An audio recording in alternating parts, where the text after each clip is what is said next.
In the quiet village of Ulora, the trees were dry, the river had turned to mud, and every child born in the last year had died before their first steps. People said the land has been cursed. Amara lived in a small hut on the edge of the village, near the broken stone steps of the old temple of the waters. She was 16, alone, and often ignored. She was just another orphan girl, left behind by war and sickness. But there was something different about her. Snakes followed her wherever she went.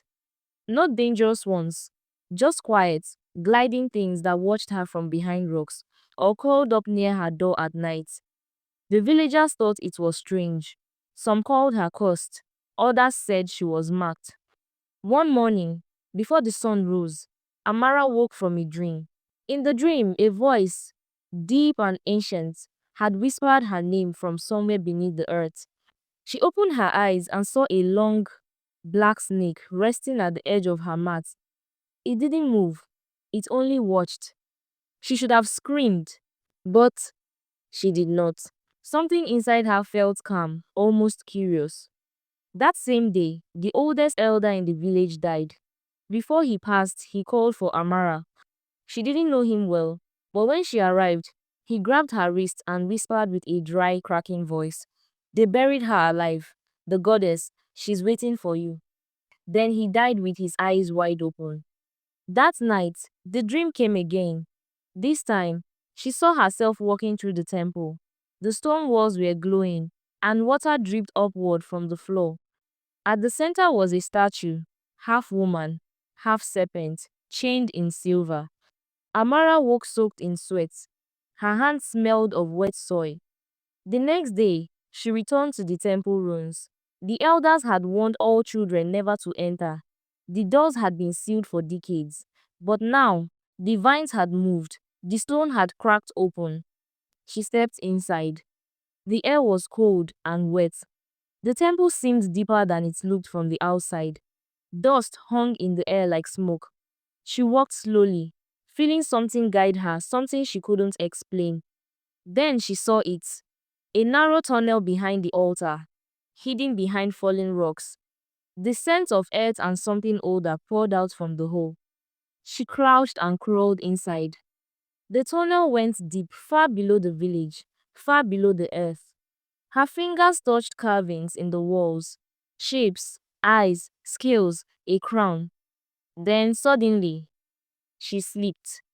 She fell forward into darkness. She landed on stone. When she stood up, she saw it. A massive statue stood in front of her, tall and terrifying.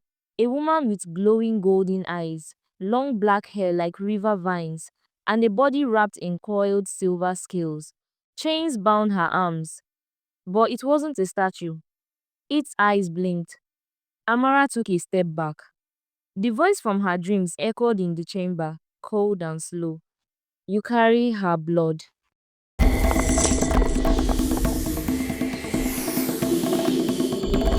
Amara stood in front of the giant serpent woman, stood, arms bound in chains, scales shining like metal in the faint blue light.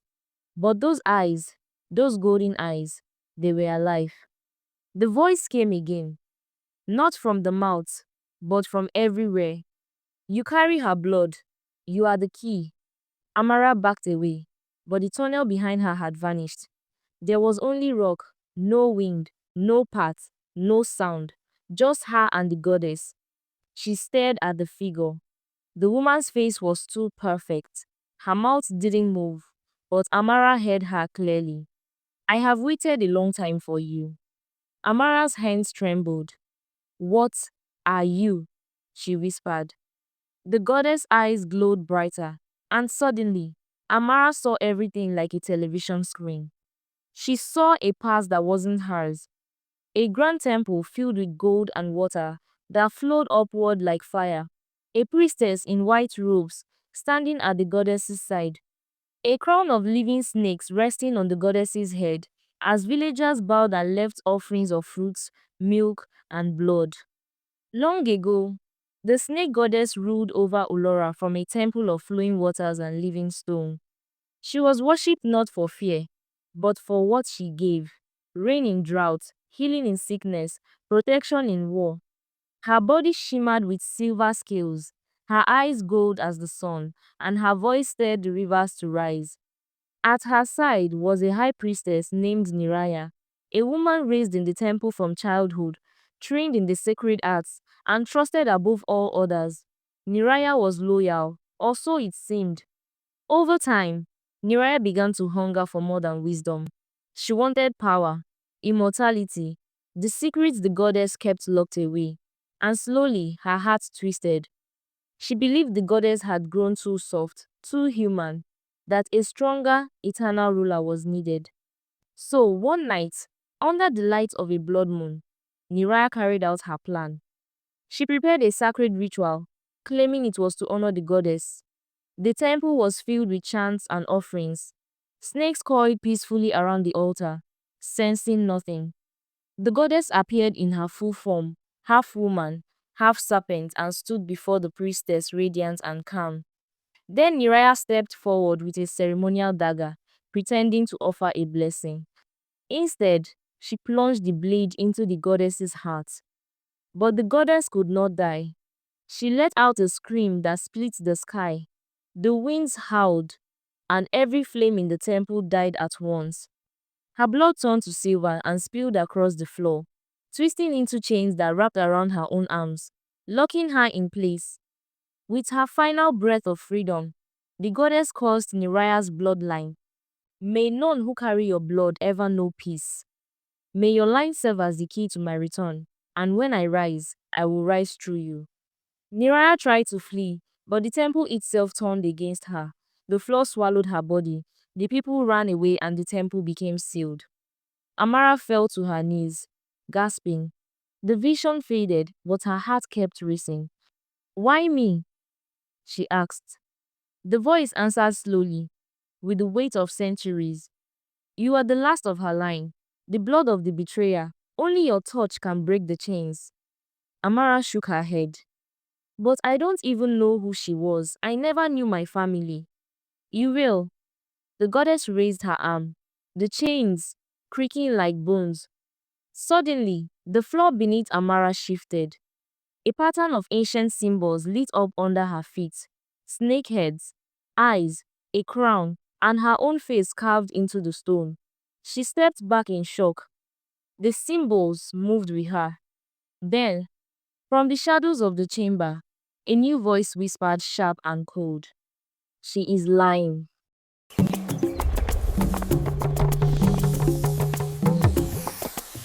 After the sharp voice whispered, she is lying. The goddess' eyes flared with anger. A low, deep growl echoed through the chamber like thunder. No, the goddess said fiercely. I speak the truth. It is because I was chained that the kingdom suffers. Before, the land bloomed with life, the rivers flowed, and the people thrived. The drought, the sickness they began only when I was bound. The shadowy voice answered coldly. She is a snake, a deceiver. The land suffers because of her, not in spite of her. The two voices filled the air, rising and falling like a storm, one insisting she was a savior, the other calling her a monster. Amara's head spun. She sank to her knees and covered her face with shaking hands. I just want to go home, she sobbed. Tears rolled down her cheeks and splattered onto the cold stone floor. At that moment, a soft rumble came from behind her. The part of the tunnel she had entered through slowly cracked open. Without looking back, Amara scrambled through the opening and ran. When she reached her hut, she trembled uncontrollably. She collapsed onto her mat, heart pounding. But even there, the goddess's voice echoed in her mind. If there is anything true, it is this the kingdom once flourished. The next morning, despite her fear, Amara returned to the temple. She touched the first chain. It burned her skin, but she didn't pull away. The metal hissed and cracked, breaking apart like dried mud. The second chain shattered under her fingers. Then the third. As the final chain fell, the goddess stepped forward for the first time in centuries. Her full height towered over Amara. Her serpent's tail uncoiled behind her, dragging gently over the stone. Her arms, once bound, now shimmered with divine strength. Amara stepped back, unsure what would come next. But the goddess lowered her head slowly, like a queen, acknowledging another. It is done. The chamber began to shake. Light poured in from cracks in the ceiling. Far above, the sky opened. Rain began to fall. Crops grew tall. The people's laughter returned. But the blessings were not all that had awakened. Amara didn't know the full truth. The goddess had been chained because she had grown lustful and cruel. Men who came to worship her often vanished. Those who returned were weak, sick, and broken. She took human form to walk among them, beautiful, irresistible. She seduced any man who caught her eye. For the men who didn't fall for her seduction, she took the form of their wives or lovers. Then they fell ill and died. Niraya, the priestess who once served her, was the first to see this darkness. She begged the goddess to stop. The goddess refused, and so Niraya stabbed her in the heart, hoping to end the goddess' reign of terror. Now, as the goddess walked free again, Amara did not see the danger. She did not know that, like the others, she was being deceived.